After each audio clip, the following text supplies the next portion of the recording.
I'm Brittany, this is Landjan, and welcome to Gaywatch, where we watch gay things. Today, we finish Modezushi, Volume 5, because every now and then we read gay things, and we're in the last, 40 pages, so it shouldn't even take us a full 2 hours. And then we'll be done with the novel. I'm okay. It's gonna be okay. If you notice the box thing right behind me, that's actually my new background for the channel. I just have to unbox it and then convince my wife to put it together. So there's a new nice actual background coming. It's just still in the box. So that's what that is. That's why that's there, in case you were wondering. This is usually a live stream, but I decided to pre-record this volume in its entirety. I was going to say for the most part, but no, in its entirety, because there was some particularly spicy things that happened, but it still gets treated like a live stream. So no editing, we die like men, and aside from a couple of intro things, we're just going to hop into it. I have a cough. I've been up for a while at this point, so maybe it won't rear its ugly head quite so much, which would be great. But I have a cough left over from asthma when I was a kid. Chronic. I do my best to keep it pointed away from the microphone. We just kind of grin and bear it around here. I already told you that it's not going to take us the full 2 hours, but it usually does. I almost said Modezushi. Heaven Official's Blessing, Volume 4, starts. Actually, by the time you see this, it starts tomorrow. That starts tomorrow, and that will be live streamed Tuesdays and Thursdays for the next month. So we're going to finish out Pride Month with some Heaven Official's Blessing, Volume 4. I'm deeply excited. So then now I suppose we have to finish. We are currently in Lotus Pier. We had slight Ghostbusty vibes there for a second. We've just been hanging around Lotus Pier back in the day. It's been enlightening and unfair and rude and emotional. They had the nerve to bring, Yanmeng into this, and that wasn't called for. But I believe we're actually towards the end of this one, and then the next one's fairly short as well. Maybe we only have 3. Hang on. Oh, so sorry. I just thought we had, after we finished this one, I just thought we had 1 more left, but no, we have 2. So we've definitely got some shorter stories to go out on. I have heard nothing about them. So picking up back in the middle, after we had tried to steal some lotus seeds, ran into the guy whose fields they belong to, Ghost Child powers his boat. That whole scene, that's the little bit of ghost busting that I mentioned. We hit a scene break, and now we're here. So this is essentially part 2 of the Lotus Seeds side story. We are in the middle of page 383. Outside the cloud recesses, the remote mountains' summer air was sweltering. Inside, it was a world of tranquility and coolness. 2 straight-backed figures in white were present on the long walkway outside the orchid room. Their white robes fluttered lightly as the wind brushed by, but both figures remained still. Lan Chen and Lan Wangji were indeed very straight-backed, and upside down. Neither said a word, seeming to have entered a meditative state. The murmur of the flowing spring and the wings of chirping birds were the only sounds to be heard. Contrary to what one might expect, this made the place seem even quieter. After a while, Lan Wangji suddenly spoke up. Shengjiang. Lan Chen unhurriedly emerged from his meditation. Yes? He asked without looking at him. There was a long moment of silence before Lan Wangji asked, "Have you ever picked lotus seed pods before?" Lan Chen turned his head to the side. No. Naturally, if juniors of the Land Clan of Gusu wished to eat lotus seed pods, they had no need to go pick them themselves. Lan Wangji nodded. Shengcheng, did you know? What? Asked Lan Qichen. The ones with stems are tastier than those without, said Lan Wangji. Oh, I have never heard that before, Lan Qichen said. Why did you bring this up all of a sudden? No reason, said Lan Wangji. Time is up. Swap over to the other hand. Both of them switched the hand that supported them from right to left, their movements soundless, steady, and in sync. Twin Jades. Twin Jades vibes. She's also giving me Twin Jades. Lan Qichen was about to ask more questions when he spotted something. He smiled. Wangji, you have a guest. Please make it a rabbit. Make it a rabbit? From the edge of the wooden walkway, a fluffy white rabbit slowly crept over. It nuzzled against the side of Lan Wangji's left hand and twitched its pink nose. Why did it find its way here? Lan Qichen wondered. Go back, Lan Wangji said to the rabbit. No, that's the best mental image I've ever had. But the rabbit did not heed his words. It bit down on the tail of Lan Wangji's forehead ribbon and tugged at it hard, as if wanting to drag Lan Wangji away. Did Wuxin, possess a bunny? Because this is very, very Wei Ying behavior. It probably wants you to come with it, said Lan Qichen, unbothered, like the king that he is. Unable to move him, the rabbit circled them in exasperation.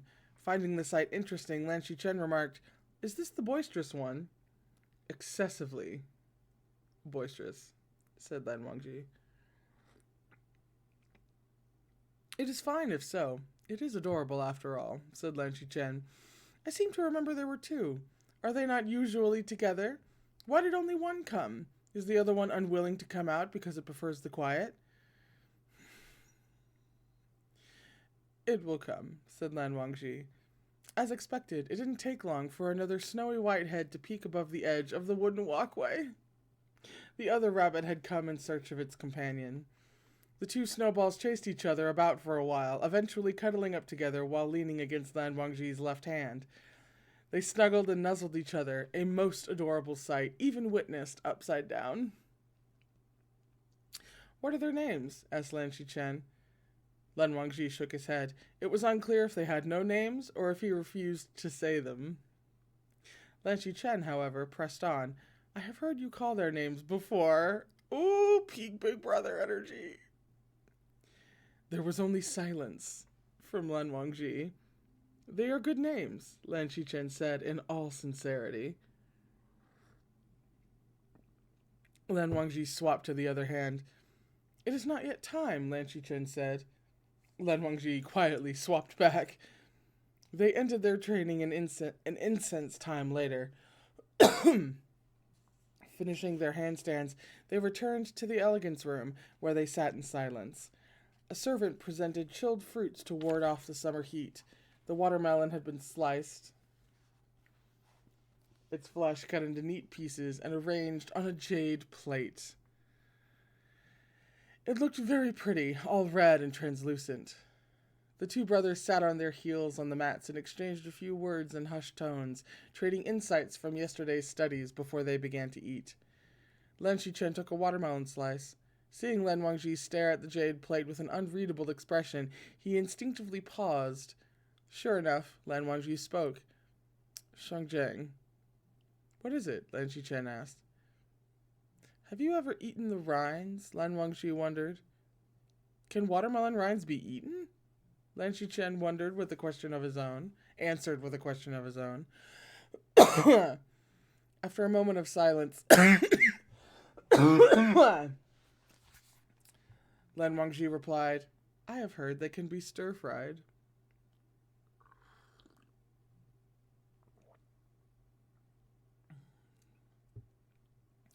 Perhaps, Lan Qichen said. I have heard that the taste is excellent, Lan Wangji said. I have never tried them before. Nor I. Said Lan Chen. Do you want to have someone try to stir fry some? Lan Wangji thought about it, then shook his head with a solemn expression. Lan Chen heaved a sigh of relief.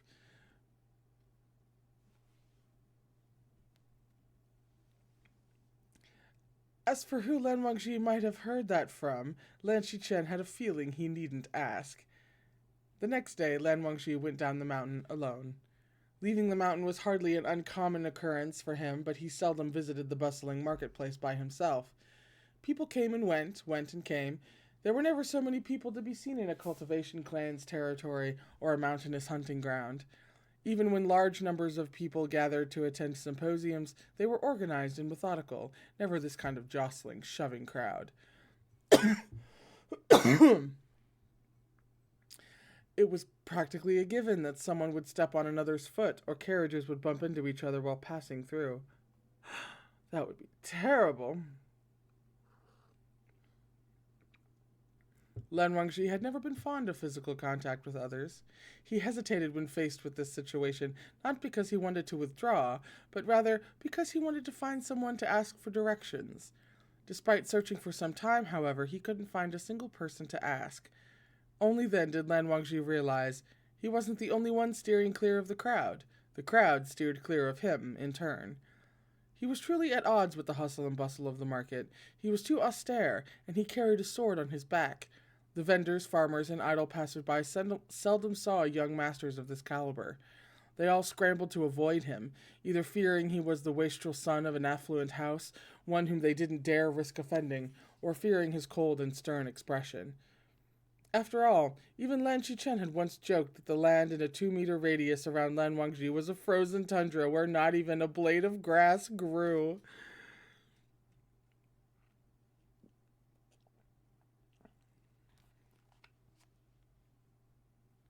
It's the Big Brother vibes. I would like to thank MXTX personally.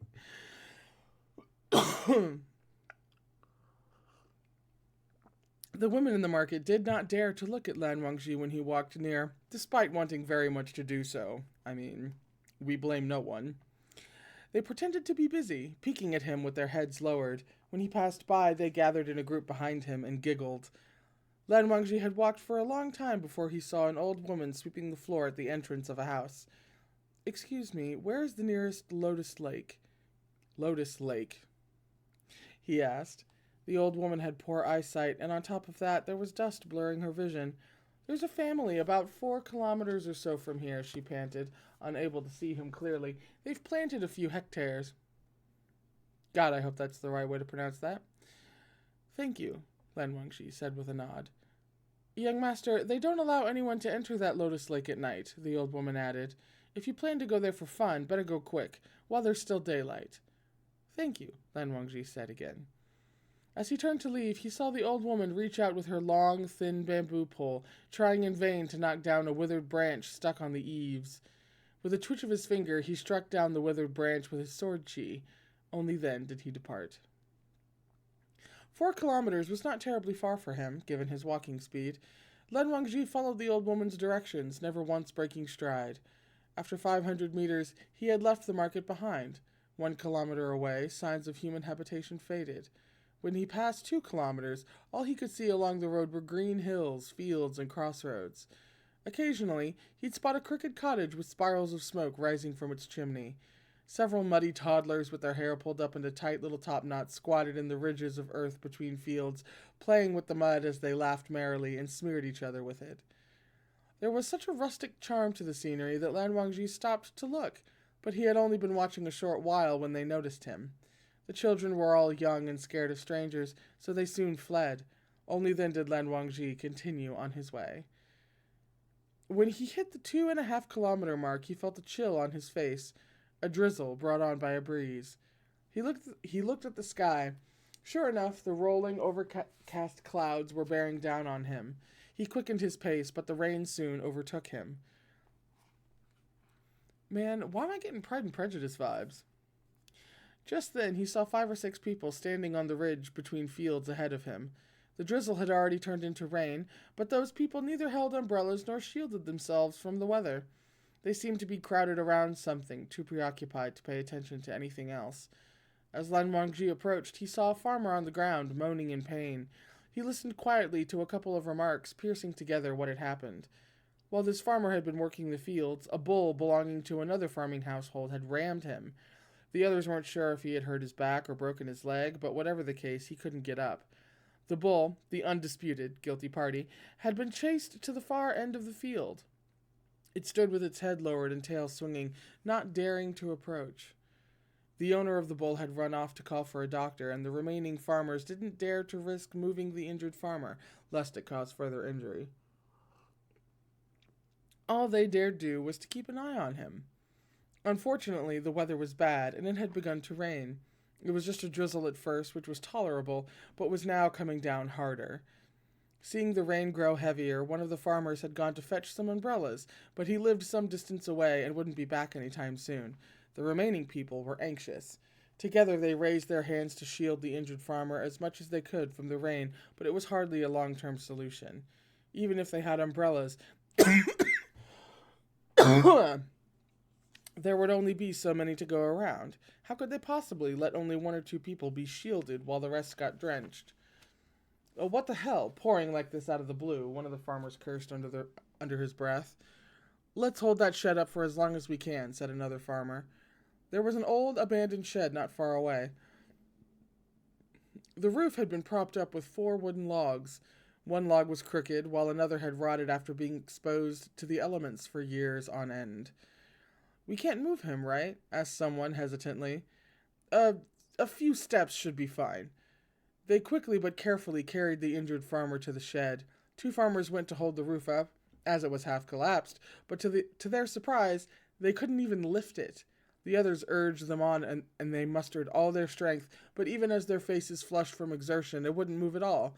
2 more people joined in, but it still wouldn't budge. The roof of the wooden shed had been built with wooden crossbeams and was stacked with tiles, thatch, and layers of dust. While it shouldn't have been light, it seemed impossible that 4 farmers, men who tilled the land all year round, couldn't lift it. Lan Wangji knew what was going on without even getting close. He walked over to the wooden shed, bent down, and grabbed a corner of the roof. He lifted it with one hand. The farmers were dumbstruck. 4 farmers had not been able to lift the shed's roof, yet this boy had done so with just one hand. After a long, stunned moment, one farmer spoke in a hushed tone to the others. Needing no further prompting, they swiftly carried the injured farmer over. As they entered the wooden shed, they glanced at Lan Wangji. Lan Wangji, however, continued to stare straight ahead. After setting the injured man down, 2 others approached him. You, young master, you can put it down now. We'll take over. Lan Wangji shook his head. You're just a kid. You won't be able to keep that up for long, the 2 farmers insisted. They raised their hands to help him brace the roof. Lan Wangji cast a glance at them. Wordlessly, he withdrew a fraction of his strength. The color promptly drained from the 2 farmers' faces. Lan Wangji looked away and reapplied his original strength. The 2 farmers retreated, hunched in embarrassment. The wooden shed was even heavier than they had expected. Without that boy's efforts, they couldn't hope to hold it up. One farmer shivered. Strange, why is it even colder in here? None of them could see the shabbily dressed figure hanging from the roof's central rafter. Ooh! It had dry, brittle hair and a long, drooping tongue. Oh, no thanks! As the rain raged outside, the figure swayed, stirring up a gust of ominous wind. Is it like alive or no? That evil spirit had made the shed so unusually heavy that no ordinary people could lift it, no matter what they did. Lan Wangji had not brought the tools required for exorcism when he ventured out. Since this evil spirit had no interest in harming humans, he naturally could not disperse and indiscriminately scatter its soul. It also seemed there was temporarily no way to convince it to come down, leaving him with no choice but to continue bracing the roof. He would report it later so someone could return and deal with it. As the wind blew, the hanging evil spirit swung to and fro, behind Lan Wangji. It's so cold, it complained. Lan Wangji ignored it. The evil spirit looked left and right, then found a farmer to lean against, as if trying to warm itself up. The farmer shivered, and Lan Wangji shot the spirit a cold, stern look at the corner of his eye. The evil spirit shivered as well. It recoiled, much aggrieved, but still lolled out its tongue and grumbled, "Such heavy, pouring rain, and it's all open ground here. I'm really so cold." Lan Wangji continued to ignore him. Even when the doctor arrived, the farmers didn't dare speak with Lan Wangji. Once the rain stopped, they moved the injured farmer out of the wooden shed. Lan Wangji set the roof down and left without a word. It was already sunset by the time he reached the Lotus Lake. He was about to go down to the water when a small boat came over from the opposite end. Hey, what are you doing?" a middle-aged woman called from the boat. "Picking lotus seed pods," said Lan Wangji. "The sun has already set," the woman said. "No visitors after dark. No more entry today. Come back another time." "I promise I will not stay long," Lan Wangji said. "I will leave after a short time." "No means no," said the woman. "That's the rule, and I don't make 'em. Go ask the owner." "Where can I find the owner of the lake?" Lan Wangji asked. "He left already," the lotus picker woman said, "so it's pointless to ask me. If I let you in, the lake's owner will be on my case. Don't get me in trouble." Upon hearing this, Lan Wangji did not force the issue further. He nodded. "My apologies for having bothered you." Although his expression was calm, the hint of disappointment was visible. Seeing his snow-white robes partially soaked by the rain and his white boots smeared with mud, the lotus picker woman softened her tone. "You're too late today, but come earlier tomorrow. Where are you from? It was raining so heavily earlier." "Child, you didn't run here in the rain, did you? Why didn't you use an umbrella? How far is your house from here?" 17 kilometers, Lan Wangji answered honestly. "He what?" Hearing this, the lotus picker woman was momentarily struck dumb. "So far? It must have taken you a long time to get here, if you really have a craving for lotus seed pods. Buy them on the streets. There are plenty." Lan Wangji was just about to turn around when he heard this. He paused. "The lotus seed pods from the streets do not have stems." "Do you really need the ones with the stems?" asked the lotus picker woman, curious. "It's not like there's any difference in taste." "There is," Lan Wangji said. "There isn't." "There is," Lan Wangji insisted stubbornly. "Someone told me that there is." The lotus picker woman puffed out a laugh. "Who told you that? What an obstinate young master. You must have been bewitched." Without saying a word, Lan Wangji lowered his head and turned around to leave. The lotus picker woman shouted again, "Is your house really that far?" Answered Lan Wangji. "How about you don't go back today," the lotus picker woman suggested. "Find a place to stay nearby and come back tomorrow."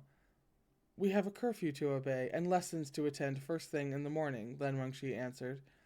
The lotus picker woman scratched her head, agonizing over her dilemma.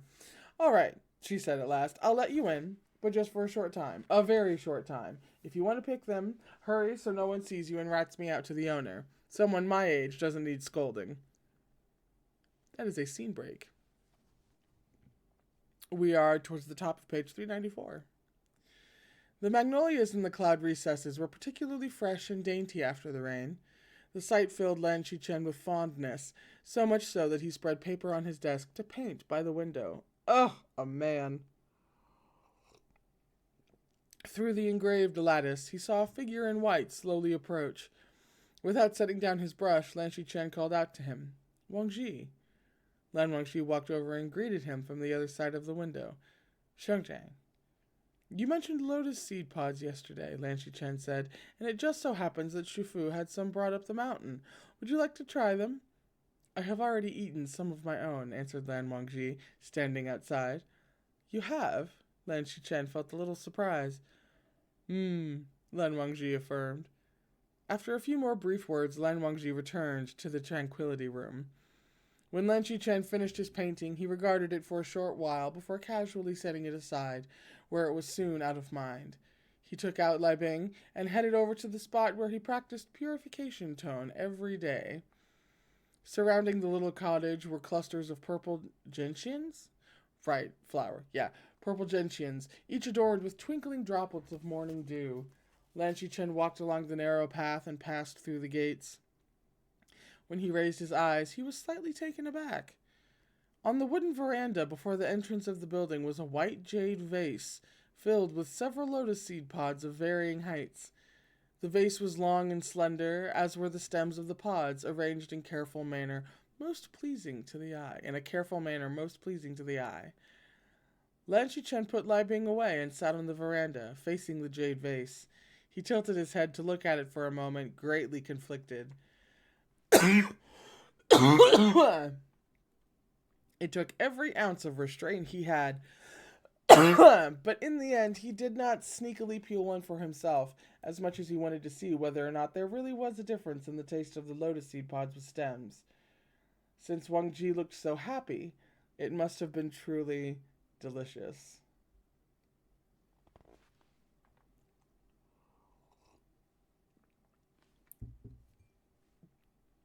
Ah! That is the end of the Lotus Seeds side story. That was just so pleasant. I mean, that part anyway. There were some, parts in Wushan's section that... So now we're on page 397. For the seventh... For the seventh side story, called Yanmeng,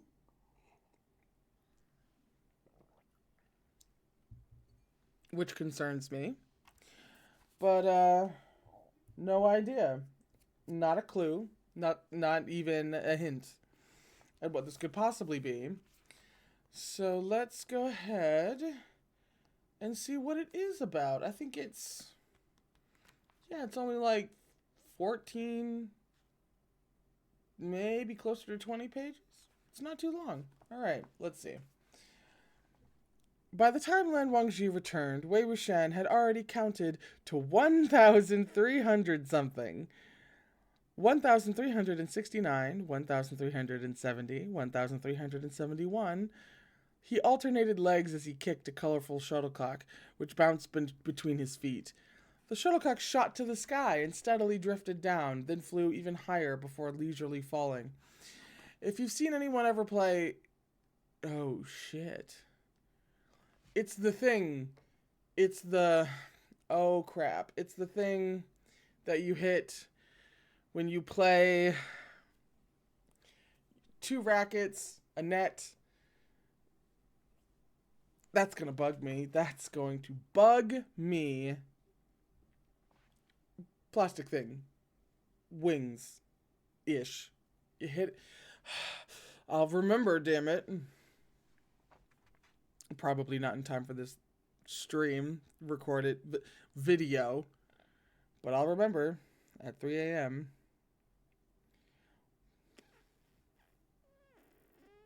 It was as if it had been tethered by an invisible thread that ensured it could never escape from Wei Wuxian.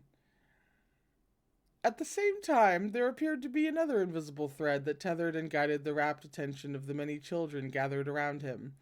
Wei Wuxian continued his count. 1,372, 1,381. Lan Wangji was speechless. And thus did Wei Wuxian blatantly cheat as he basked in the admiration of the crowd of children. This huge number had caused the snot-nosed children to lose their sense of judgment. Not one of them had actually noticed anything amiss. With his own ears, Lan Wangji had heard Wei Wuxian skip from 72 to 81, and then from 81 to 90. Wei Wuxian spotted him just as he was about to make his next leap in numbers. His eyes lit up. He looked as if he was about to call out to him, but then miscalculated the amount of force his foot exerted. The brightly colored shuttlecock was sent flying over his head and tumbled behind him. Seeing that he was about to drop it, Wei Wuxian hurriedly kicked backward and saved it with his heel. And this last kick sent it flying higher than ever before. A loud and clear 1,600 followed right after, causing the children to exclaim in surprise and clap with all their might. Hang on. Oh, no, okay. It looked like I may have had a video problem, but I had nothing of the sort, so this is just a moment.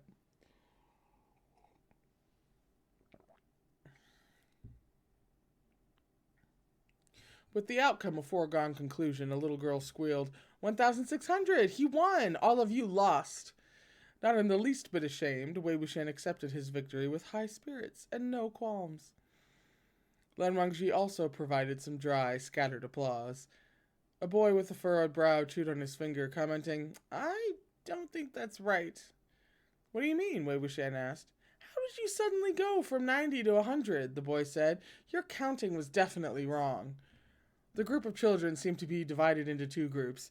One group, obviously completely under Wei Wuxian's spell, berated the skeptics. How could it be wrong? Don't be a sore loser. Why would 100 not come after 90? Wei Wuxian argued too. Count it yourself. What comes after 9? Wow. With some difficulty, the boy slowly counted on his fingers. 7, 8, 9, 10. See, 10 comes after 9, Wei Wuxian immediately commented. So it's definitely 100 after 90. The boy was still skeptical. Really? No way. Why not? Wei Wuxian said. If you don't believe me, we can ask someone passing by. He scanned around and slapped his thigh. Oh, look, I found one. You, sir, the gongshi over there, who looks very reliable. Please stop for a moment. Lan Wangji remained speechless, but stayed where he was nonetheless. What is the matter? May I ask you a question? Wei Wuxian asked. You may, Lan Wangji replied. I don't know what Wei Wuxian is thinking he's going to get out of this boy. So Wei Wuxian asked, what number comes after 90? 100, Lan Wangji answered. Wei Wuxian cupped his hands in a gesture of gratitude. Thank you. Lan Wangji nodded. You are welcome. Wearing a happy smile, Wei Wuxian nodded and turned to say to the boy, Told ya. The boy didn't really believe Wei Wuxian, whose face now bore a wicked smirk, but a sense of awe unconsciously filled his heart at the sight of Lan Wangji. This young master was dressed in snow-like white robes, and a jade pendant hung from his sword. His face was so handsome that he didn't feel real. Oh no! Lan Wangji has inadvertently brought about more sexual awakenings in boys. I swear, between him and Wei Wuxian, there is not a straight person left in the cultivation world. Not a straight dude, anyway.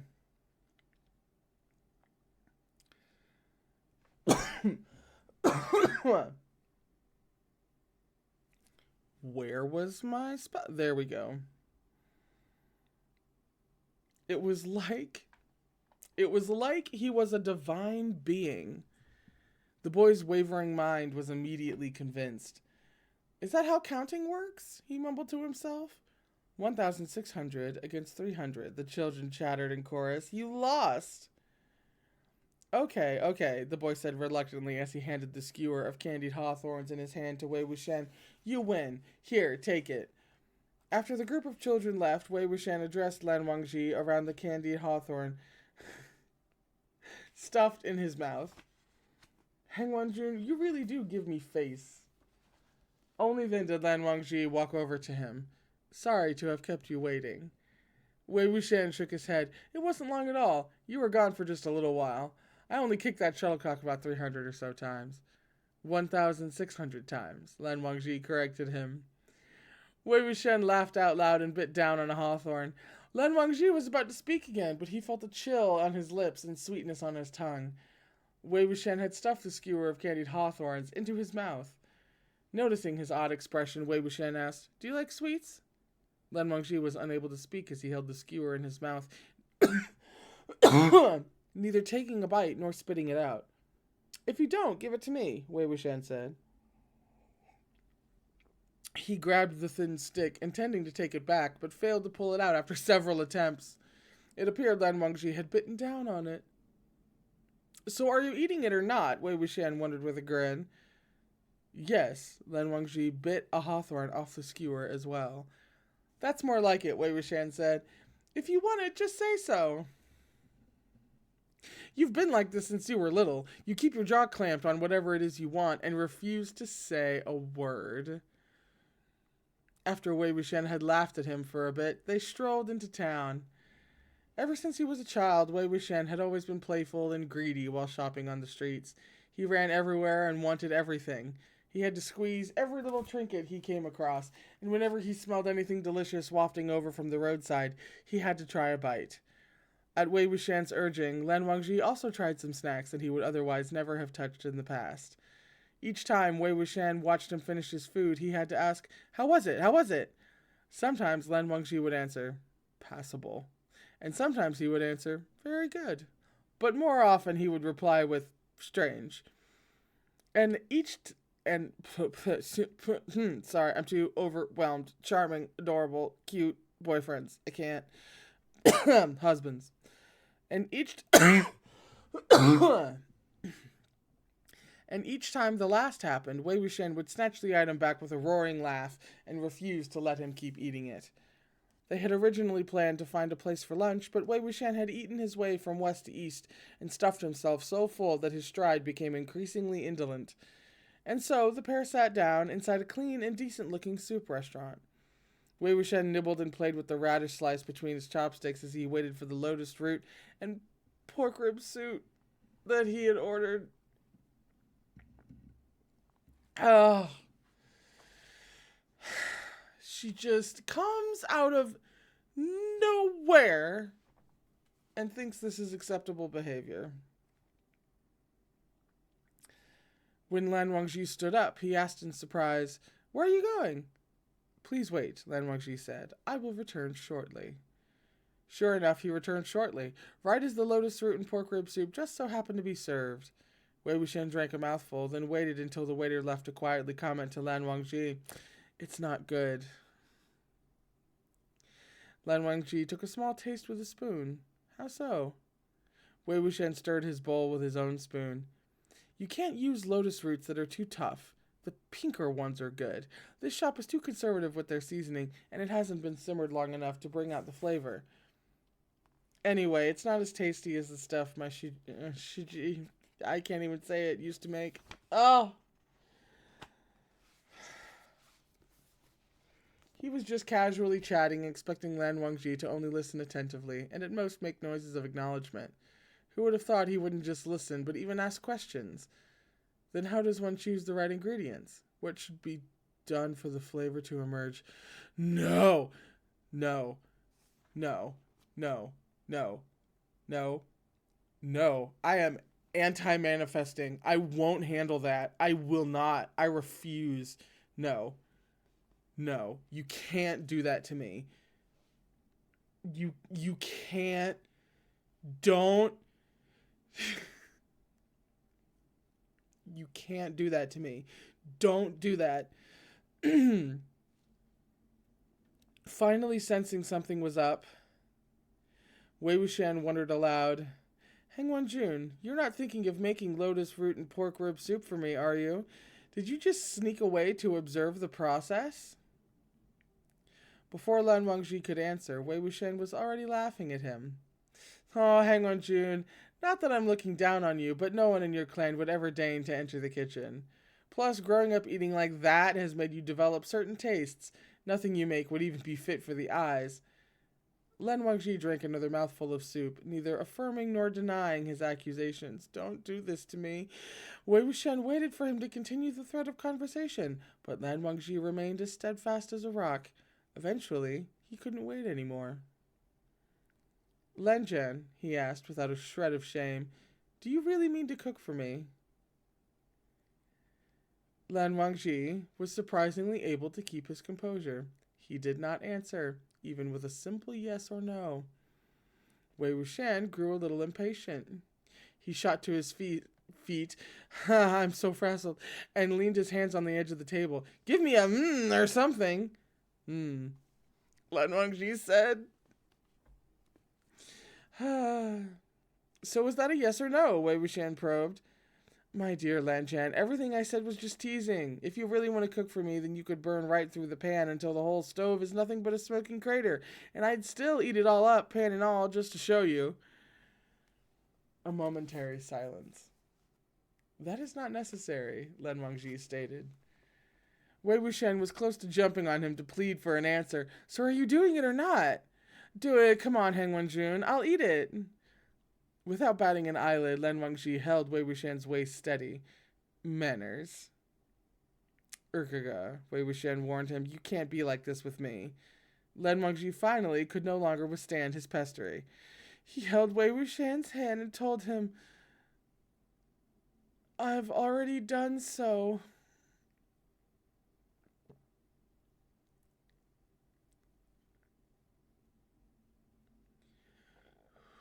Huh?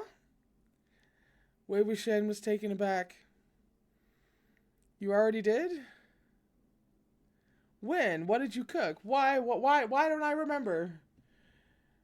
During the family banquet, Lan Wangji said. So that night, those dishes I thought you'd bought from the Hunan restaurant in Sai Town were all personally made by you? Wei Wuxian probed. Lan Wangji answered.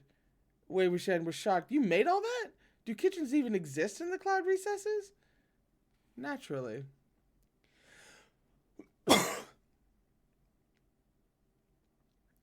So you washed and chopped the vegetables. You put the oil and food into the pan. You mixed the spices. You... Wei Wuxian was so shocked he could no longer form words. Eventually, he grabbed Lan Wangji's collar with one hand, grasped Lan Wangji's neck with the other, and hauled him in to kiss him hard. Damn right you lay one on that boy. Fortunately, the two of them always picked the most inconspicuous and secluded spots against the wall to sit. Lan Wangji wrapped his arms around him and turned, ensuring the other patrons could only see his back and one of Wei Wuxian's arms hooked around his neck. Seeing that Lan Wangji wasn't blushing or gasping for breath, Wei Wuxian reached out and seized something to confirm. Sure enough, his hand came into contact with scalding heat. Lan Wangji caught his restless hand. Wei Ying, he warned. I'm already on your lap, aren't I? Wei Wuxian said. What are you calling me for? Lan Wangji had no answer to that. Sorry, Wei Wuxian apologized solemnly. I was just too happy. Lan Zhen, how are you so amazing at everything you do? Even the cooking. His praise was unbelievably sincere. Growing up, Lan Wangji had been the recipient of countless compliments, but not a single one had ever made it this hard for him to keep the corners of his lips from arching into a smile. Oh, stop. Stop. Stop it. You stop that right now. He could only give a mild reply. It was nothing difficult. No, it's very difficult, Wei Wuxian said. You have no idea how many times I've gotten booted out of the kitchen since I was little. Have you ever burned through the bottom of a pan? Lan Wangji asked. Stop it. The way he teases back and the way that he just...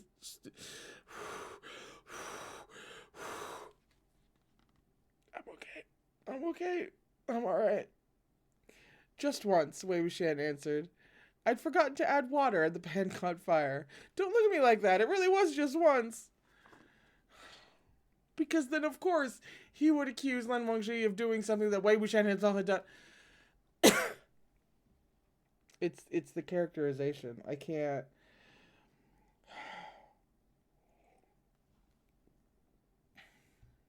What did you put in the pan? Lan Wangji asked. Wei Wuxian thought for a moment, then answered with a smile.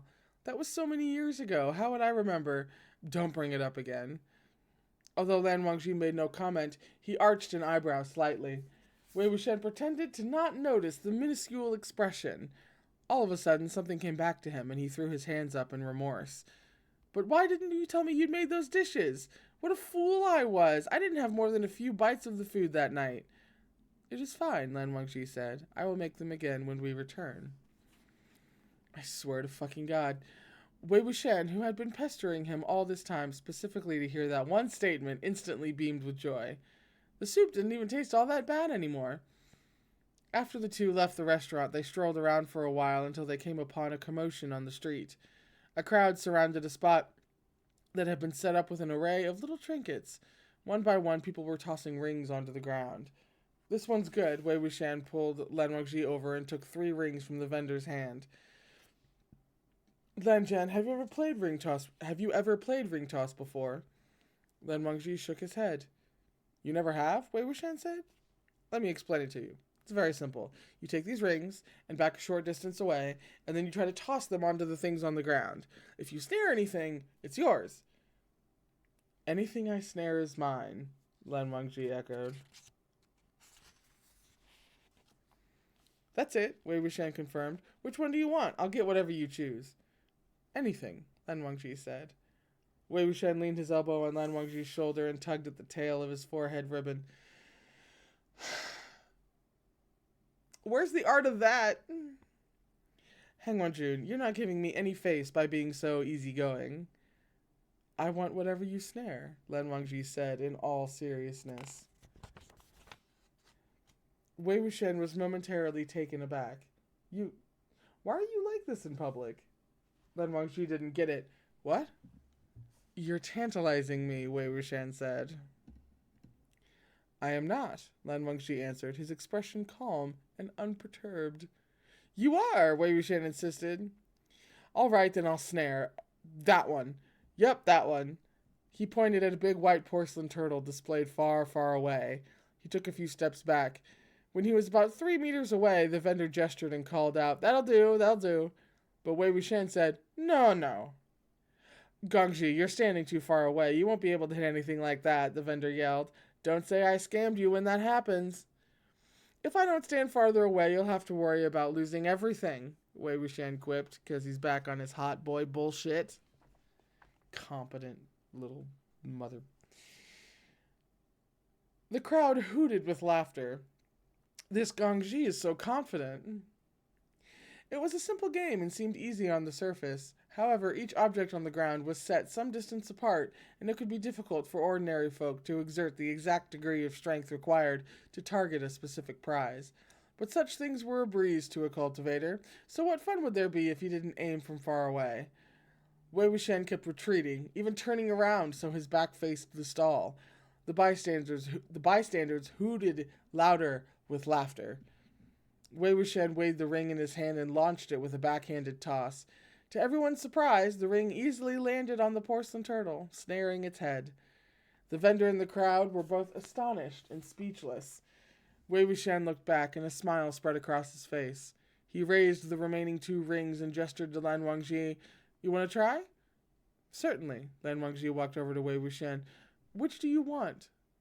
Small street-side businesses didn't carry any high-quality goods. There were only trinkets which looked decent from afar and had passable workmanship. The large porcelain turtle Wei Wuxian had won was already the best-looking prize of the lot. He looked over the remaining prizes, and the more he looked, the more he found them all ugly. He didn't want any of them, which made it tough to choose. All of a sudden, he spotted an extremely ugly stuffed donkey, so singularly ugly among all the other items that no one who saw it could ignore it. Elated, he said, That one's not bad. It looks like Little Apple.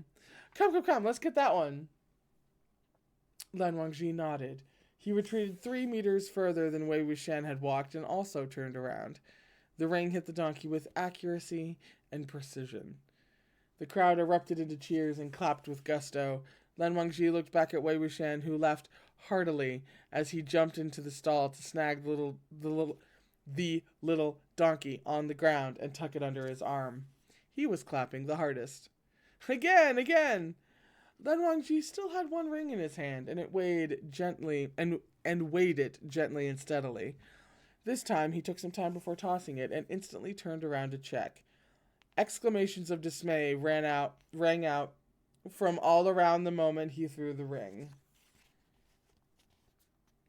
As it turned out, the ring's trajectory was so awry that it did not even touch the perimeter of the street vendor's stall.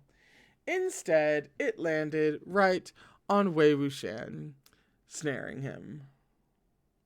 At first, Wei Wuxian was taken aback, and then a smile broke out on his face. The crowd, finding this a shame, provided words of consolation.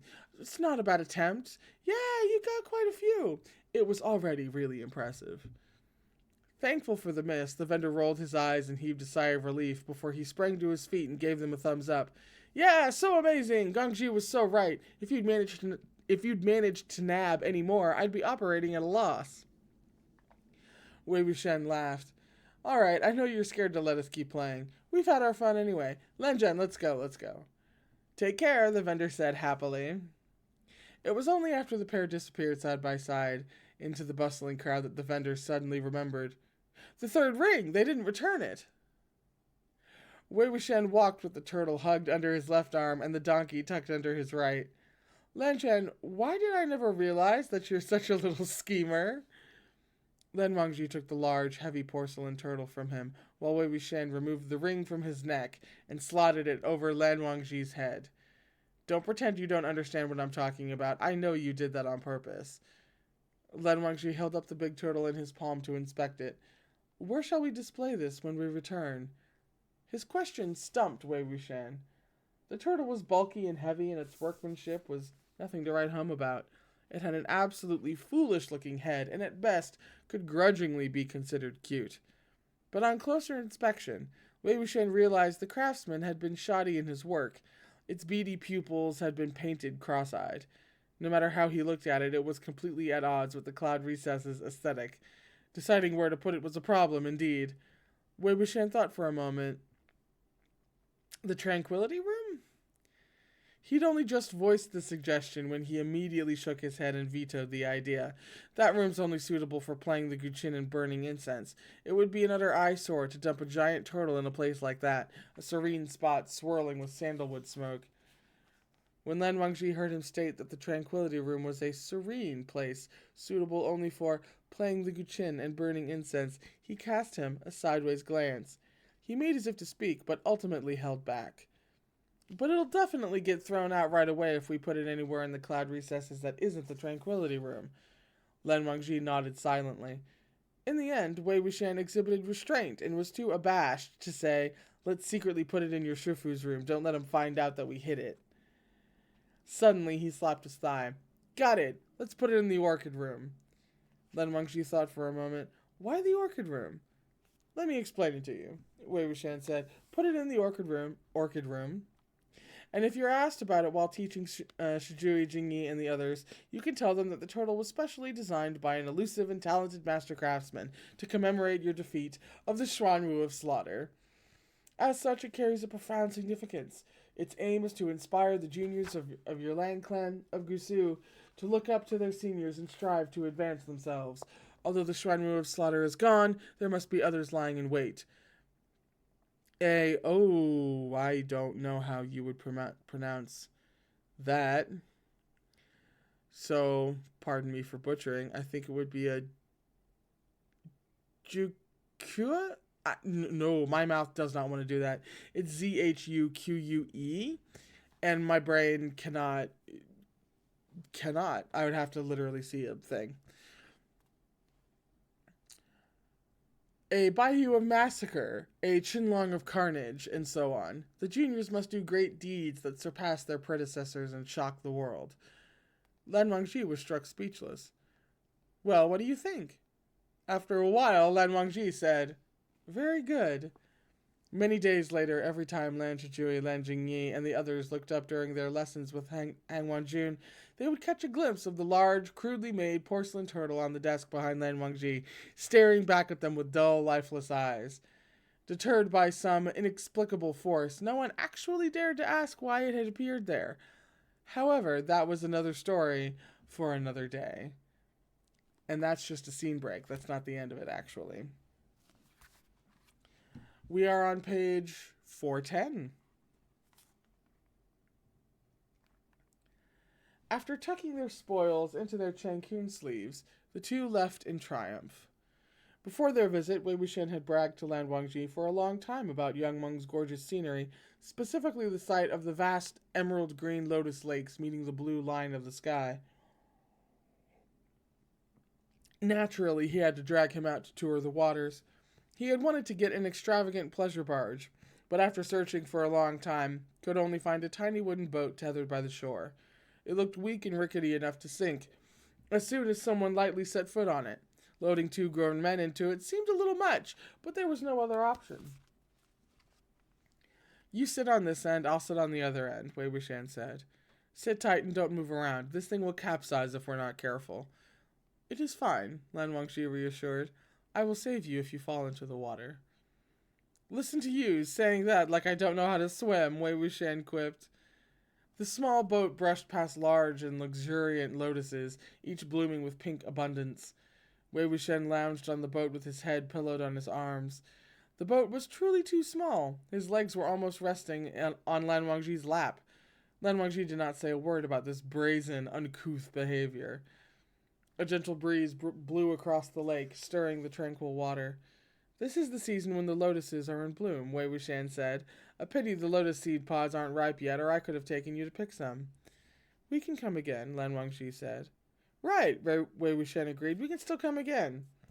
He absent-mindedly paddled with the oars as he zoned out, gazing into the distance. There used to be an old man who grew lotus seed pods around here. It looks like he's gone now. Lan Wangji said. He was already really old when I was little, Wei Wuxian said. It's been over 10 years since. If he's still alive, he's probably too old to walk or move a boat about. He turned his head and said to Lan Wangji, When I was at the cloud recesses way back then, I kept urging you to come visit Lotus Pier. I especially wanted you to come with me to steal lotus seed pods from him. Do you know why?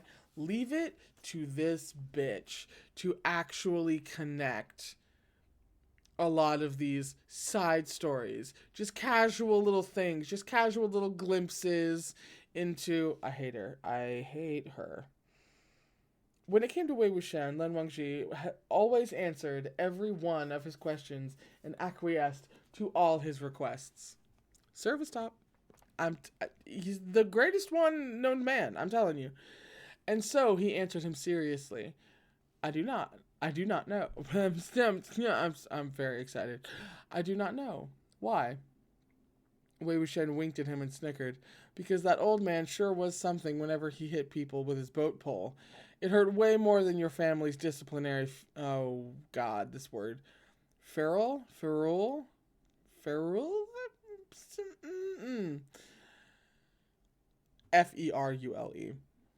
I thought I just had to trick Lan Zhan into coming here and let him take a few beatings too. Lan Wangji smiled slightly at this. The cold glow of the moonlight on the lake melted at the sight. In that instant, Wei Wuxian felt dizzy. A smile also unconsciously rippled its way onto his face. All right, I admit, he began. The sky and earth spun. There was a massive splash. The wave of water rose several meters high. The boat had capsized. Wei Wuxian broke through the lake's surface and wiped his face. I said to sit tight and don't move, that the boat would capsize if we weren't careful. Lan Wangji swam over. Seeing that he remained unperturbed even after falling into a lake, Wei Wuxian laughed so hard he almost gulped down several mouthfuls of water. So who tipped the boat? Look at this mess. I do not know, Lan Wangji replied. It could have been me. All right, Wei Wuxian responded. It could have been me too. Amid smiles and laughter, they grabbed hold of each other and embraced in the water before exchanging a kiss. Again, where is the art? After their lips parted, Wei Wuxian raised his hand and continued their earlier topic of conversation. I admit it, I was talking nonsense. I just wanted to hang out with you back then. Lan Wangji lifted him from behind, and Wei Wuxian clambered back onto the boat. He looked back and held out a hand to grab Lan Wangji. So tell me honestly, Lan Zhan. Lan Wangji got on the boat and handed him a red cord. Of what? Wei Wuxian held the red cord with his mouth as he pulled back his hair, which had come loose in the water. Tell me if you felt the same way, he said solemnly. You know, your callous rejection of me every single time I really made... Every time I asked really made me lose face back then. You can try and see if I would deny you anything now. Lan Wangji said. The unexpected statement hit him right in the heart.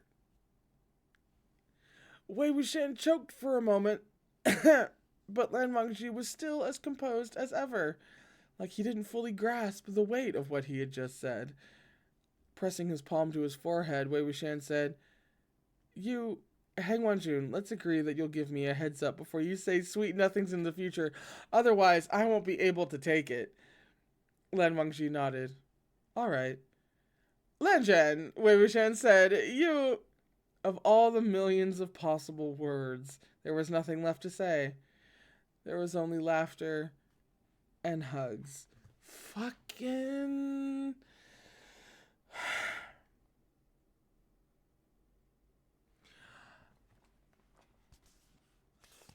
That's the end of the damn side story. We're now on the last one. This one I think is even shorter. It is, actually. It's like 9 pages. Can't believe she brought it all together still. She can't help it. She can't help it. Are you kidding? This is MXTX we're talking about. She literally can't help it. She has to bring things back around. She just has to. Even in...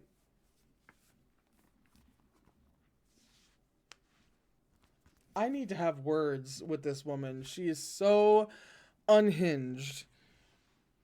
We are on page 415 for the 8th and final side story, extra story, whatever you want to call it. It is called From Dusk Till Dawn. From Dawn Till Dusk, sorry. Okay. High time had long since come and gone, but the person he waited for had yet to return. Lan Wangji stared unblinkingly at the hazy glow of the paper lamp on the table.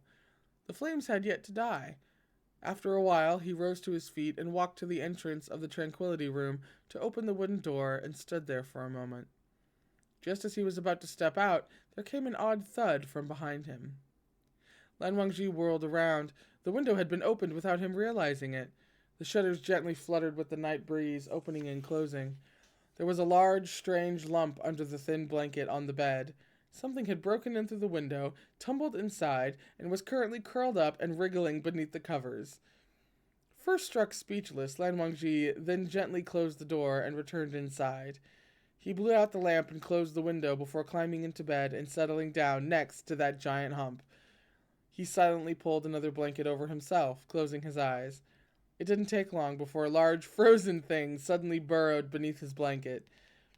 That large frozen thing wriggled on top of him and pressed itself against his chest. Lan Chan, I'm back, it happily cried. Say welcome back. Lan Wangji hugged him. Why are you so cold? I've been out in the blowing wind for half a day and night. Warm me up a bit, said Wei Wuxian. No wonder he was covered in dirt and bits of grass. He must have taken the Cloud Recesses juniors out into the wilderness to wreak havoc on the fowls and beasts and other nefarious creatures. Despite him being so filthy as he rolled about in bed and wrapped himself up in their blanket, the neat and tidy Lan Wangji didn't mind one bit. Silently, he held Wei Wuxian tighter. He warmed him with his body heat for a while. Remove your boots at the very least, he said at last. Sure thing, Wei Wuxian agreed easily enough. He kicked off his boots before shrinking back into the blanket to freeze Lan Wangji more. Stop moving, Lan Wangji said evenly. I'm in your bed and you want me to stop? asked Wei Wuxian. Shufu has returned, Lan Wangji explained. Lan Qiren's resident wasn't far from Lan Wangji's tranquility room, and he already disliked Wei Wuxian. If there were any indecent disturbances, he just might beat his chest in anger, stomp his feet, and bawl Wei Wuxian out. Wei Wuxian inserted both knees between Lan Wangji's legs, teasingly and maliciously nudging against him a couple times. His own frank way of expressing his opinions on the matter. After a brief silence, Lan Wangji abruptly twisted, pinning Wei Wuxian under him. His movement was too large, too forceful, and when the two of them landed on the wooden bed, the impact produced a loud thud. Easy, easy, easy. Lan Wangji pinned Wei Wuxian on the bed with deadly strength.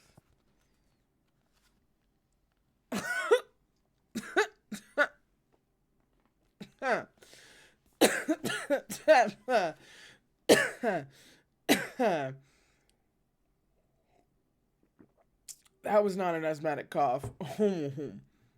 Okay. All right. He speared him open and slammed inside, bottoming out in one single thrust. He only stopped when he was completely pressed against Wei Wuxian's naked hips, and then only because he could press no closer. Wei Wuxian sucked in a few sharp breaths and shook his head, a little afraid to move. His eyes darted and he twisted his waist in his discomfort, hoping to make that hard thing inside him, withdraw just a little. But Lan Wangji sensed his intention and locked his waist, then immediately filled him up again. Oh, Wei Wuxian yelped. Hang on, Jun. Lan Wangji forced himself to hold back for a while, then said, You asked for it. After that momentary pause, he began to thrust in earnest. Wei Wuxian was firmly pinned beneath him, his legs bent, his black hair spread loose around him, and face flushed. His body rocked along with Lan Wangji's every thrust. Every time Lan Wangji drove into him, Wei Wuxian would let out a moan in concert. 2 thrusts, 2 moans. Lan Wangji lowered his head and plowed away for a while, until he could finally no longer allow Wei Wuxian to continue his cries. Forcing down the harsh breaths that caught in his chest, he rasped in a low voice, Keep it down. I've already mentioned, as we have read this volume of Moto Sushi, that when it comes to scenes like this, it's a particular bonding time for you and I, right? We get to know each other a little bit better, we just get closer. We bond. We bond. And so, in the spirit of bonding, I am going to reveal that this hits a very specific interest, kink, call it what you will. I love trope. There. I love moments like this. I love this. I feel like it is being given to me personally, and I greatly appreciate that.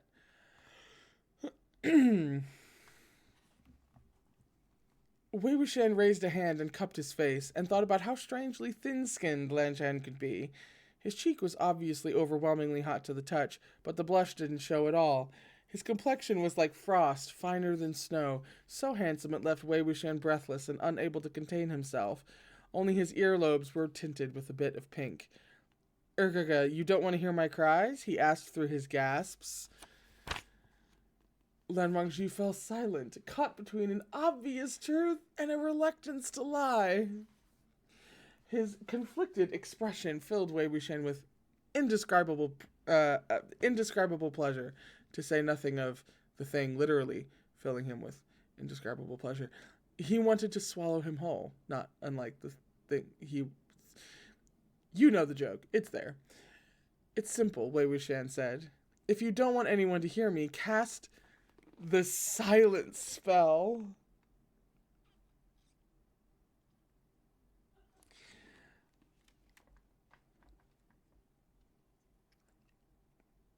You can't do this to me on the way out. Hang on. Fucking hang on. Lan Wangji's chest heaved and his eyes appeared lightly bloodshot. Come on, silence me, Wei Wuxian egged him on. Then you can do whatever you... Oh, no. Oh. Then you can do whatever you want with me. You can fuck me into the ground and I won't be able to make a sound. Oh, he knows exactly where, when, and how to press that button. His voice cut out abruptly as Lan Wangji had leaned down and sealed his lips using his own. Oh, improvised silence spell. Okay. Once his mouth was stopped, Wei Wuxian wound his arms and legs around Lan Wangji, and the two rolled and turned on the bed, competing for dominance as you would. The blanket had long since been pushed to the floor. Lan Wangji didn't often change positions while making love. After being held down and fucked for an hour, Wei Wuxian was stiff from his back down to his hips and legs. He highly suspected he would be screwed in the same position for the entire night, and considering Lan Wangji showed no signs of stopping, that was likely the case. Get you a man. Thus, Wei Wuxian took the initiative to flip them over.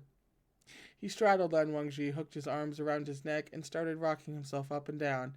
He bit Lan Wangji's earlobe and whispered into his ear.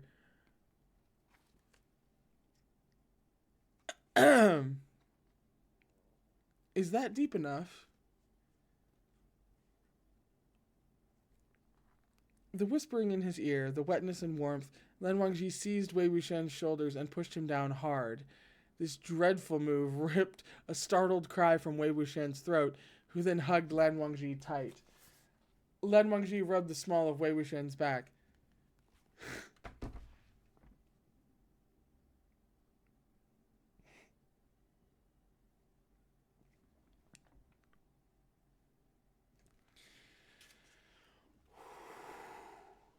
Is that deep enough?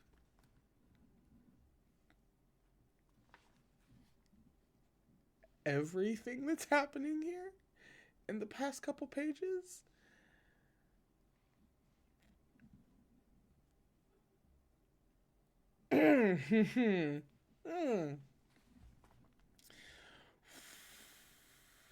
Still shaken, Wei Wuxian could only move his lips. Before he was able to answer the question, he scrunched up his face and yelped, hang on. Nine shallow thrusts to one deep one. One hand shielded his stomach in vain, and the other gripped Lan Wangji's strong shoulder, his fingers digging deep into the toned but lean muscles as he was all but fucked out of his wits. Lanjian, cried Wei Wuxian, don't you know that you're supposed to do 9 shallow thrusts and then 1 deep thrust? You don't have to go so every time. His perfectly fine speech was broken by each thrust, voice hitching each time Lan Wangji pushed deep. I do not, answered Lan Wangji. Though Wei Wuxian's cries and pleas for mercy in the first half of the evening could be considered quite pitiful, half the night and 2 rounds later found him with his legs still firmly locked around Lan Wangji's waist. He refused to let him leave. Lan Wangji's body was draped entirely over Wei Wuxian, though he was careful not to let his weight crush him. The space where their bodies joined was wet and slippery, as you would if you're talking about 2 rounds later. Yeah. He made to get up, but he had only moved a little before Wei Wuxian squeezed his legs, and the small distance created by this short parting was immediately and seamlessly closed. Don't bother. There's a breeze. Stay with me for a bit, Wei Wuxian said lazily. Doing as he was told, Lan Wangji didn't move. Are you not too full? He asked after a time. I am, Wei Wuxian whined piteously. I'm so full. Didn't you hear how awfully I was crying? I will come out, Lan Wangji said. Wei Wuxian's expression immediately changed. I like being filled up by you like this, he said bluntly. It feels nice. It's the whole, oh my god, Lanjian, it hurts. And then, Lanjian being like, oh, well, okay, then calling his bluff. It's the bluff calling. It's the bluff calling. Okay. He clenched down hard. I mean, that's one way to keep him there. Lan Wangji's face changed, and even his breathing faltered briefly. He held it in for a bit before he rasped out, shameless. Seeing that he'd nearly hit his limit, Wei Wuxian laughed heartily and kissed his lips. Ergaga, what haven't we done? Why are you still so shy? Lan Wangji shook his head slightly, resigned. Release me, he said in a low voice. You need to bathe. Wei Wuxian was a little sleepy by this point. No, he said groggily. I'll do that tomorrow. I'm exhausted. Lan Wangji dropped a kiss on his forehead. Go bathe. You must be mindful of your body. I mean, we've been mindful of it. It's fine. Wei Wuxian was so sleepy he couldn't keep Lan Wangji locked inside him anymore, so he relented and let his limbs fall away. The first thing Lan Wangji did as he climbed out of bed was to pick the discarded blanket off the floor. He firmly covered Wei Wuxian's naked body with it before hanging the clothes that had been strewn across the floor over the screen.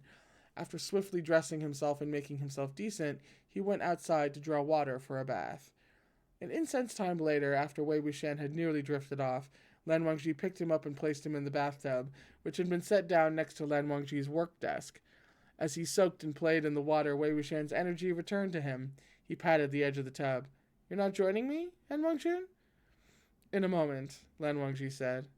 Why wait? Come in now, Wei Wuxian said. Lan Wangji gave him a look. He seemed to be contemplating something, then said after a moment, "In the 4 days we have been back,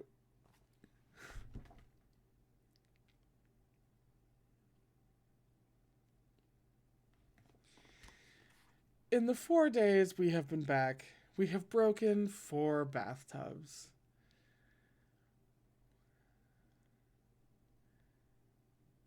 That pointed look made Wei Wuxian feel the need to defend himself. "Last one wasn't my fault." Lan Wangji placed the soapbox within Wei Wuxian's reach and answered evenly, "The fault was mine." Wei Wuxian cupped a handful of water and splashed it down his neck. The field of red hickeys became more vivid and vibrant the more he washed. "Yeah, and the second to last time wasn't my fault either. If we're going to be fair, you're the one who's wrecked the tub every single time. You've had a tendency to do so from the start, one that's never been addressed." Lan Wangji rose to his feet. When he came back, he placed a jug of Emperor's Smile by Wei Wuxian's hand before he sat down by the desk. "Yes," he admitted. Wei Wuxian only needed to reach a bit further to tickle under Lan Wangji's chin, and he did just that. Lan Wangji picked up a few sheets of paper that were dense with writing and began to look through them, leaving short annotations here and there as he did. Soaking in the water, Wei Wuxian opened the jug of Emperor's Smile and tossed back a gulp. "What's that you're looking at?" he asked idly. "Night hunt reports," Lan Wangji replied. "Written by the kiddos?" asked Wei Wuxian. "You're not grading them, are you? I remember it's your Shifu's job." "Shifu is occupied of late. On occasion, I assist," explained Lan Wangji. It was probably because Lan Qiren was busy with more important matters that Lan Wangji had temporarily taken over the job. Wei Wuxian reached out and took 2 of the pages. "Your Shifu would leave hundreds of words worth of comments every couple of paragraphs back in the day. He'd write nearly 1,000 more in summary at the end. I don't even know where he got the time to write all that. You leave barely any," he remarked, leafing through the sheets. "Is that not acceptable?" asked Lan Wangji. "Oh, it's very acceptable," Wei Wuxian said, "concise and easy to understand." Less commentary was most definitely not slacking on Lan Wangji's part. He would never leave a job half done for anything, even when it came to the simplest things. Succinct language without any unnecessary elaboration was simply his habit in both speech and writing. Wei Wuxian sank his head underwater and only re-emerged after a while with a splash. He grabbed the soap and started rubbing it into his hair while his other hand grabbed a sheet from the desk. One quick scan of it and he snorted despite himself. "Who wrote this? So many incorrect characters," he said. "I just knew it'd be Jingyi. You gave him a Yi grade." "Yes," Lan Wangji affirmed. "There's so many reports here, but he's the only one with a Yi. How sad," Wei Wuxian said. "It has excessive writing errors, and its prose is cumbersome." "What happens when you get a Yi?" "Nothing," Lan Wangji said. "A rewrite." "He should be grateful. It's better than having to rewrite it while doing handstands," Wei Wuxian said. Lan Wangji silently collected the sheets Wei Wuxian had scattered and reorganized them in his hand, placing the now neat stack aside. Wei Wuxian's lips curved upward naturally while watching him work.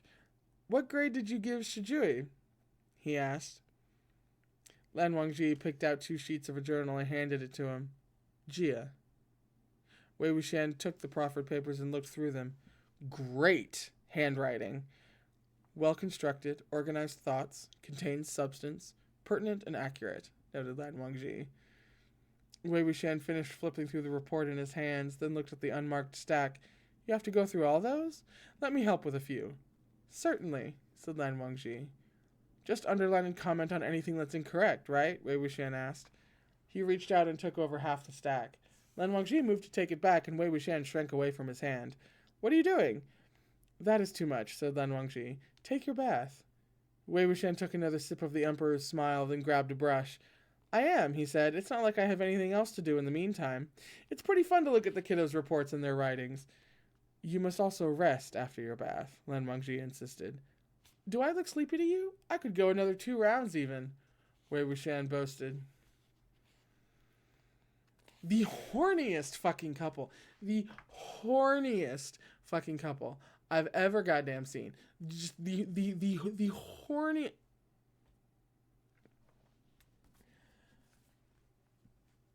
it's one of those things that I was not anticipating and yet makes total sense now that it's here. Just the fucking horny. It's so. I love her. Where the hell did I. Okay. Watching him lean on the edge of the tub to carefully review the reports, resting his arm on the desk to write every so often, there seemed to be warmth flickering in Lan Wangji's eyes that could not be attributed to the lamplight alone. Although Wei Wuxian talked a big game, declaring among other boasts that he could still go for another 2 rounds, it was hard not to feel drowsy as he marked batch after batch of reports. He had been running around the entire day after all, first leading a group of boys, followed by a bedside entanglement for half the night afterward. Wei Wuxian forced himself to carefully and seriously mark his portion of the assignments, tossing the stack onto the desk, but nearly slipping into the water with the motion. Swiftly and gently, Lan Wangji caught him and hauled him up. He toweled him dry and carried him to bed. Lan Wangji quickly took his own bath, then climbed into bed and pulled Wei Wuxian into his arms. Wei Wuxian roused for a little bit, mumbling groggily into the crook of his neck. Your clan's kiddos write pretty good essays. They're just lacking a little bit when out at night hunts. Lan Wangji answered. But that's okay. I'll help them cram while we're here in the cloud recesses, Wei Wuxian said. Tomorrow, I'll take them to disturb the one-footed mountain spirit nests. The one-footed mountain spirit was a creature covered in black hair. It possessed enormous strength and could crunch humans in its mouth like vegetables. But Wei Wuxian made it sound like he was just taking a bunch of snot-nosed children to go poke at bird nests on the rooftops. The corners of Lan Wangji's lips twitched, almost curling upward. Did you capture one-footed mountain spirits today as well?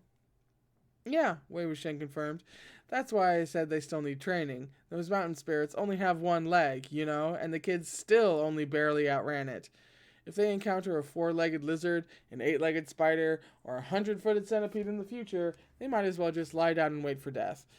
Oh yeah, hey Wenjun, I'm out of money. Please grant me more allowance. Take the jade token to make a withdrawal, Lan Wangji said. Wei Wuxian gave a muffled laugh.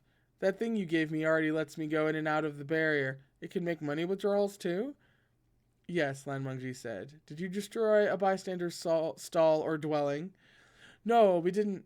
The money's all spent, 'cause after the night hunt, I took them to that Hunan restaurant in Sai Town.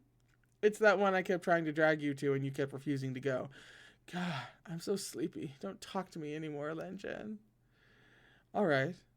I said stop talking. If you say even one word, I can't resist responding. All right, Lan Zhan, go to sleep. I can't hang on anymore. I'm really going to fall asleep. See you tomorrow, Lan Zhan. He pecked a quick kiss on Lan Wangji's throat, and then indeed fell into a deep sleep. Darkness and silence blanketed the tranquility room. Sometime later, Lan Wangji brushed a light kiss against the center of Wei Wuxian's forehead. See you tomorrow, Wei Ying, he whispered.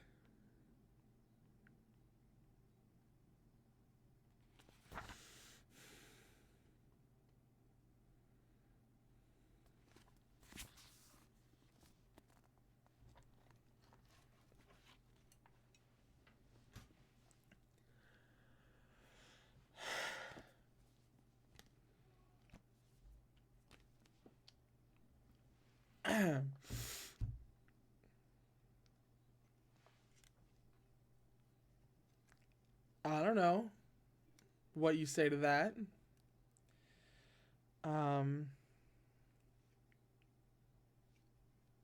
Of course. Of course she would end it perfectly. Just flawlessly.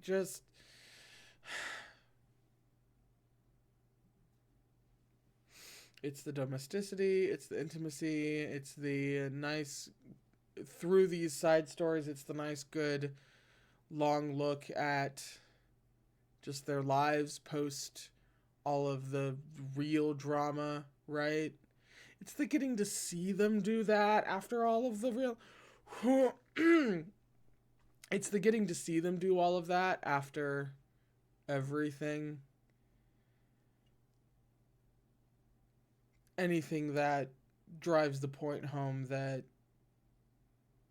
even as dark as things can get, you can achieve a new normal, a brighter future, and everything after all of that.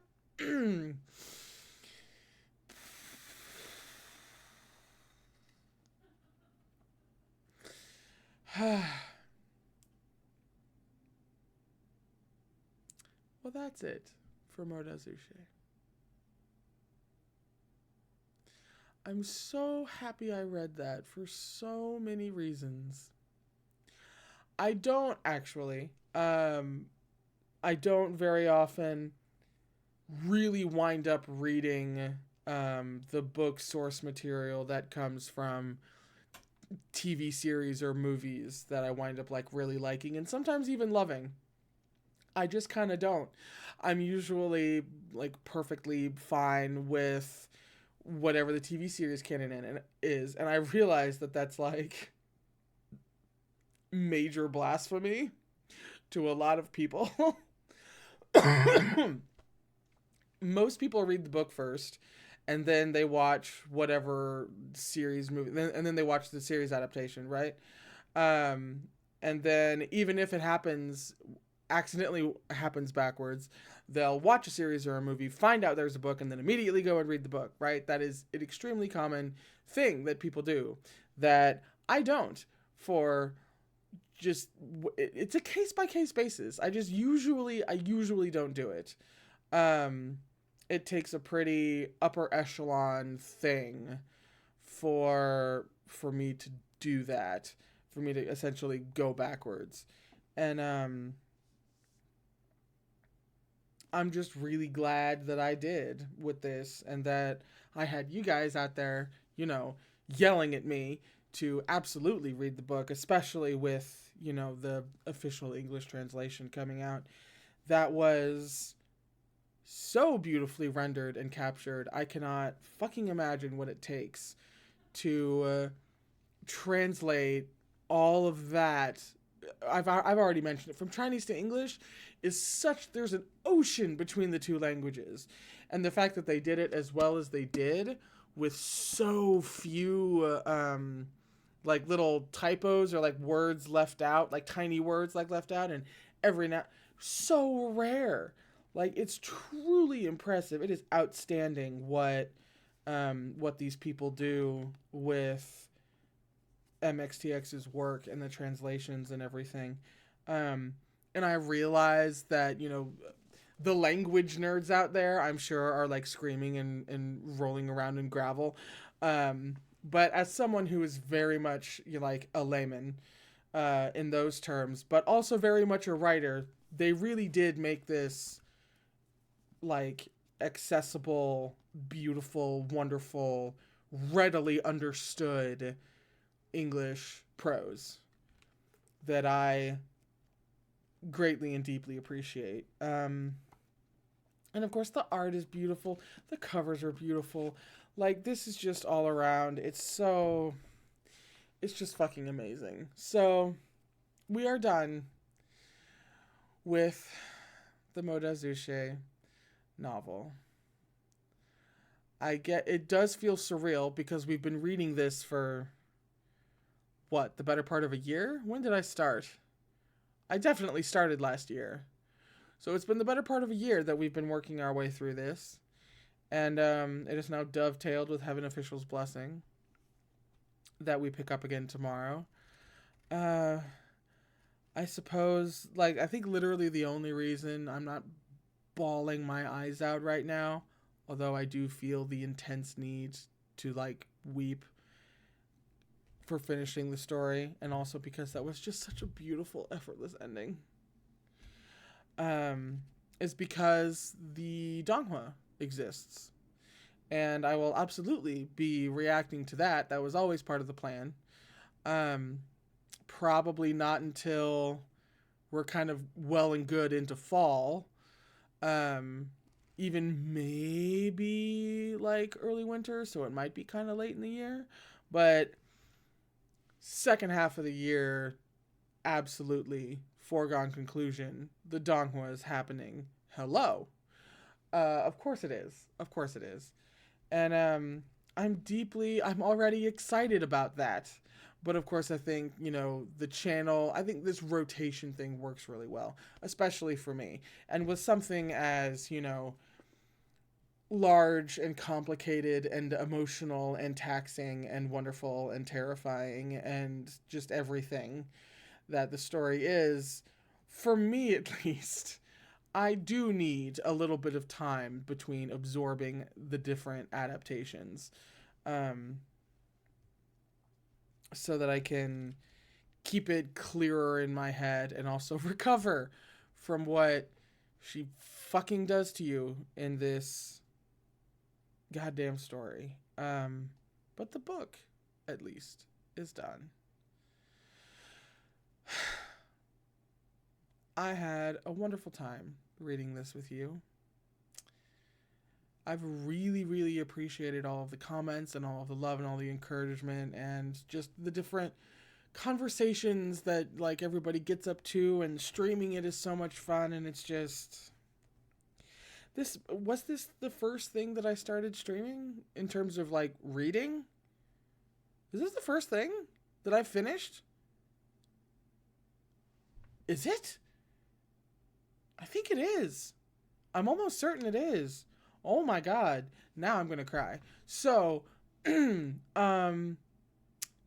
you for responding so well to these weird live reading reaction things. I'm so happy that you enjoy them as much as I do, because I have a fucking blast. And